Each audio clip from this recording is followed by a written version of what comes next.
Hi, I'm Jabzy for the Armchair Historian.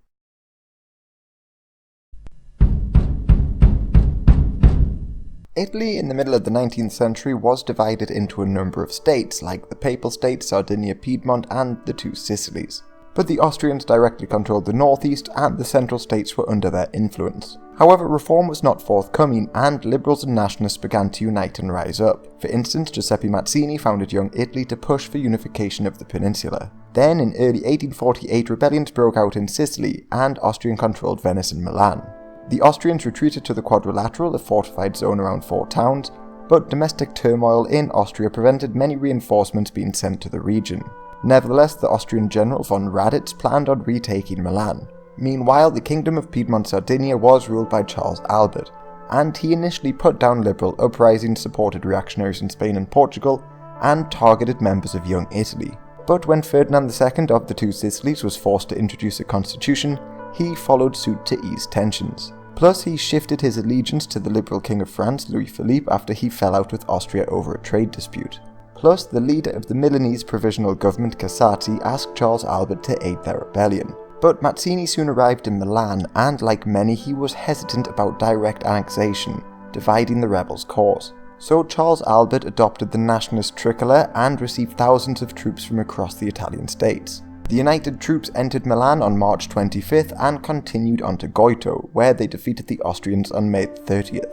But the Sicilian rebels had offered Charles Albert the crown of Sicily, something he did not refuse. So the king of the two Sicilies, Ferdinand II, withdrew his support for the war, and the Pope refused to fight Catholic Austria in a war. So instead of pursuing the Austrians, who were preoccupied with revolutions in Hungary and Vienna, plebiscites were held, and Milan and Venice voted to join the Kingdom of Piedmont-Sardinia. And so too did the people of the Duchy of Parma, who rose up in April against their new Duke, Charles II.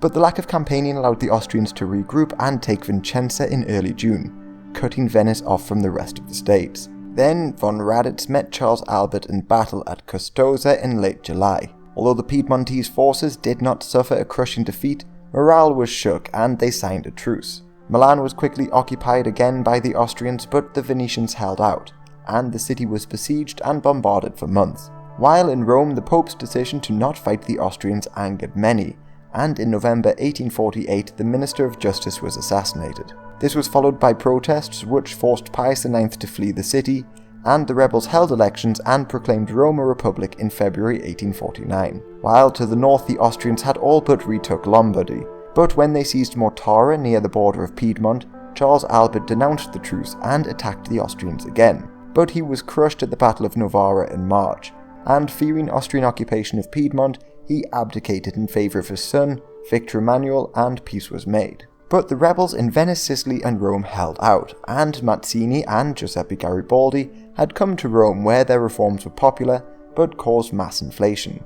While in Venice, the besieged population was suffering from famine and cholera outbreaks. However, Louis Napoleon of France, looking to appease the French ultra-Catholics in the new republic, agreed to send troops to aid the Pope reclaim Rome. Meanwhile, Ferdinand II of the two Sicilies had sent 20,000 men to retake Sicily in May, and the Sicilian Republic collapsed in late June. Then the French were able to capture Rome, and French troops remained in the city until 1870. Finally, the Venetians surrendered in August, and the First War of Italian Unification ended in failure. But Victor Emmanuel II of Piedmont-Sardinia learned that he would have to gain foreign backing in the future wars of unification.